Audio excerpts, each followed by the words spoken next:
Makeup পাউচে রয়ে গেল, bag রয়ে গেল আলমারির লকারে। আর এগুলোর কথা কারো মনে থাকে না। আমি একটু আগে বলতে বলতে রয়ে গেলাম, যেটা আমি শেষ করলাম না। তোমরা অনেকেই কমপ্লেন করো, মানে কমপ্লেন না, অ্যাকচুয়ালি তোমরা বলো যে ম্যাম আমার তো একটু টাকা পয়সার প্রবলেম হচ্ছে, আমি শ্যুট করতে পারছি না। এই কথাটা অনেকেই বলো। তো অ্যাকচুয়ালি হ্যাঁ, এই প্রবলেমটা আমাদের যত নতুন নতুন কাজ করছি সবারই আসে। কিন্তু যদি আমি শ্যুট না করি, যদি আমি কোনো প্র্যাকটিস না করি, যদি আমি নিজের পেজে বা প্রোফাইলে পোস্ট না করি, আমাকে মানুষ ভুলে যাবে, আমার কাজটাকে মানুষ ভুলে যাবে। তাহলে আমাকে রোজ আপডেট থাকতে হবে, আজকের দিনে আমি আছি অ্যাক্টিভ, এটা আমাকে মানুষকে জানাতে হবে।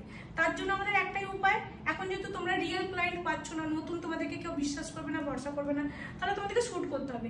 এই শ্যুট করার জায়গাটা যদি নিজেদেরকে না তৈরি করো, যে এই যে অনেকেই এটা বিশ্বাস করে না, শ্যুট করার জন্য অনেক কিছু লাগে না, অনেক ইনভেস্ট করতে লাগে না, এখন অনেকটা কমেও করা যায়, অনেক রকম অপশন আছে, তোমরা সেটা দেখো, দেখে মাঝে মাঝে শ্যুটটা করো। আর একটা জিনিস হচ্ছে, তোমরা এই যে শিখে চলে যাচ্ছ, যাওয়ার পর আর সবাই ওই যে মেকআপ প্রোডাক্ট, মেকআপ পাউচে রয়ে গেল, ব্যাগ রয়ে গেল আলমারির লকারে।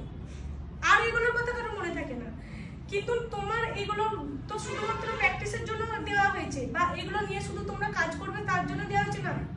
কাজ করবে বলে নয়, এখন তোমরা প্র্যাকটিস করবে, তোমাদেরকে এখন হার্ড ওয়ার্ক করতে হবে।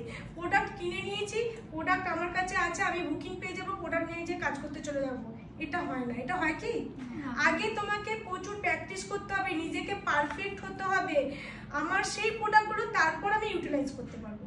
আর এই প্র্যাকটিসের সময় এই প্রোডাক্টগুলো কাজে লাগবে। প্রোডাক্ট সেই জন্যই, গুছিয়ে তুলে রাখার জন্য নয়। আর যত বেশি তুমি প্র্যাকটিস করবে, যত বেশি হার্ডওয়ার্ক করবে, তত তুমি তাড়াতাড়ি নিজেকে গ্রো করতে পারবে, নিজের কাজটাকে পারফেক্ট করতে পারবে। প্র্যাকটিস অ্যান্ড পারফেকশন দুটোই একটা টাকার উল্টো দিক, মানে একদিকটা যেমন একটা টাকার দুটো পিঠ আমরা বলি, ঠিক দুটো দিক। আমি যেমন প্র্যাকটিস করব, তেমন আমি পারফেক্ট মেকআপ আর্টিস্ট হবো। শুধু মেকআপ নয়, যে কোনো ইন্ডাস্ট্রিতে আমাদেরকে, যে কোনো কাজের জগতে, আর্ট জগতে এটা করতে হয়। তো এটা তোমরা একটু করো, প্র্যাকটিসটা তোমরা করো, শ্যুট করো, কাজ করো, পোস্ট করো, আপডেট করো, নিজেকে তৈরি করো। যদি তুমি না কাজ করো, তোমার জায়গাটা অন্য একজন চলে আসবে, আসবেই। কেউ কি তোমার জন্য অপেক্ষা করবে? কোনো একটা ব্রাইট তুমি কবে একটা পোস্ট করেছো সেটা সে মনে রাখবে? রাখবে না। সে স্ক্রল করবে, রোজ স্ক্রল করবে, তার চোখের সামনে যেটা আসবে সে সার্চ করবে, তার চোখের সামনে যেটা ভালো মনে হবে সে সেটাকে হায়ার করবে। কিন্তু তুমি যদি প্রোফাইলে আজকে পোস্ট করেছো, আগামী 6 মাসের কোনো পোস্ট নেই, মানুষ তো ভুলে যাবে, সেটা করবে না। কলকা প্র্যাকটিস করো, আই মেকআপ প্র্যাকটিস করো, হেয়ার স্টাইল প্র্যাকটিস করো, নিজের উপরে সেলফ মেকআপ করো, কাউকে বাড়ির পাশাপাশি কাউকে সাজাও, সুন্দর পরিপাটি করে গুছিয়ে সাজিয়ে সেগুলো পোস্ট করো। এরকম না যে যাই হোক একটা প্র্যাকটিস করলাম সেটাই পোস্ট করে দিলাম, আমি একটা কলকা প্রথম দিন তুলে ধরেছি, আঁকা বাঁকা কলকা করেছি, সেটাই পোস্ট করে দিলাম না। প্র্যাকটিস করো, কলকাটা যখন তোমার মনে হবে পারফেক্ট, তখন পোস্ট করো।